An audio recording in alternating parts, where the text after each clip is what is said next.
GM Insider speaks out on the 6.2-liter L87 engine recall. On May 9th, I was contacted by a confidential GM insider with direct knowledge of the massive recall affecting thousands of trucks and SUVs with the 6.2-liter L87 V8 engine. In this video, I'll share what I can based on our private exchange, including new info about crankshaft suppliers, machining tolerances, and where GM may have gone wrong. The GM insider that contacted me with knowledge of what's happening behind the scenes. Now this person sent me a copy of their ID badge at GM. I won't show it in its entirety here, but it was enough for me to believe that this person was real and not out to gain anything from this. Their reasons or motivation for doing this is to honor the hardworking men and women that give it their all every day to put these vehicles on the road. I hope you understand, but I do need to omit specific details in order to protect this person's identity. I do have more information that I'm just not able to share in this video. Perhaps in the future, I will be able to. Also, I might have more information released to me. As time goes on and whatever I can update you with, I promise to do so. I'll definitely make another video and continue to update you from here on out. It's that time for a competitive contest. For a limited time, you can follow this channel and your subscription will be free for life, you Homo sapiens. To enter and get your lifetime free membership, hit the subscribe button once, click the like button 3 times, send 1 share to a friend, and last, in the comments type, "I did it, why won't you?" Back to our story, kids. I'm going to refer to my notes so I don't mischaracterize anything that we said in our exchange. So, the conversation started around crankshafts, specifically for the 6.2 L87. The insider said that they have knowledge that the defective cranks were sourced from a supplier called, and I'm gonna say this name wrong, Maximax in Mexico.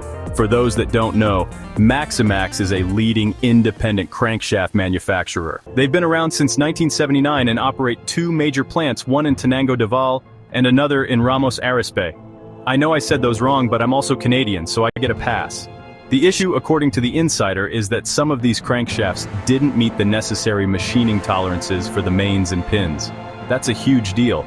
And when you start having out-of-spec components on a high-performance engine, the risks go way up.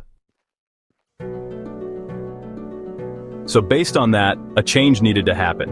It was decided to shift the production back to the Tonawanda plant. Seems like it was a smart one. For context, Tonawanda, which is near Buffalo, New York, is known for producing engines for the Corvette, the 6.6 LHDs, and even some of the 5.3L and 4.3L engines. They have a solid reputation for quality, and I quote, "Please tell your viewers that GM's decisions to outsource to companies that pay poverty wages and have little regard for quality and safety. That's the problem." Those are their words, not mine. We continued our exchange further and agreed that, due to globalization, it's very common for all automakers to outsource some of the components for their products. I think our long-standing automotive relationship between Canada and the United States is good proof of that. However, certain outsourcing decisions by GM haven't worked out in this case. Before this recall was even announced, we knew that there were concerns out there about lifters, so I made sure to ask him about lifters. I did this because I know it's more than just me that might have some concerns in this area. He confirmed that the lifters are outsourced. They also were shipped pre-packed, and all the technicians need to do is lube them, install them, press them in by hand, and then torque them to the right specs. It's a very simple install. But that's all he could tell me about that.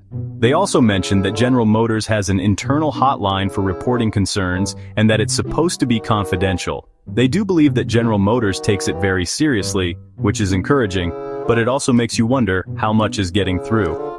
So, before wrapping up our conversation, I told them I had one more question. I asked them why they were comfortable reaching out to me. They said that when they learned of the recall, they found my videos on YouTube and that I seemed genuinely upset, or at least that I cared. They appreciated the way that I talked about this and they wanted to contribute something that was honest to the conversation. Now, this next part I paraphrased a little bit because I needed to protect their identity, but they asked me to pass this along. People who work in these facilities, they feel something special when they see one of their vehicles out on the road. There's history and pride in everyone, and that hit me. Well, that's all I can share for right now. The overview update. Yes, the GM 6.2-liter V8 engine, the L87, in certain 2021 to 2024 model year vehicles, is being recalled due to potential manufacturing defects in the crankshaft. Specifically, some crankshafts may have dimensions and surface finishes that are out of specification, potentially leading to engine damage and failure. Here's a more detailed breakdown. Recall scope. The recall affects vehicles equipped with the 6.2-liter L87 V8 engine, including the Chevrolet Silverado 1500, GMC Sierra 1500, Chevrolet Suburban, Tahoe, GMC Yukon, Yukon XL, and Cadillac Escalade and Escalade ESV.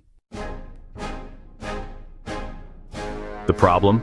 The recall is related to manufacturing defects in the connecting rod and/or crankshaft components. These defects can cause rod bearing damage from sediment and potentially lead to engine failure. Out-of-spec crankshaft. Specifically, some crankshafts have been identified as having out-of-spec dimensions and inadequate surface finishes. Impact. These defects can cause accelerated bearing wear, leading to engine damage and potentially complete engine failure. Remedy. GM will inspect affected vehicles and replace the oil filter, and oil cap with higher viscosity 0W40 oil. Engines that don't pass inspection will be repaired or replaced. Number of affected vehicles. Approximately 597,630 vehicles are affected by the recall. Right now, on this great American Hard Basis news and information channel, there is a creator working hard to get your view, even a simple click for a like, loosing hope, begging for your comment, so I know I have touched your life in any way.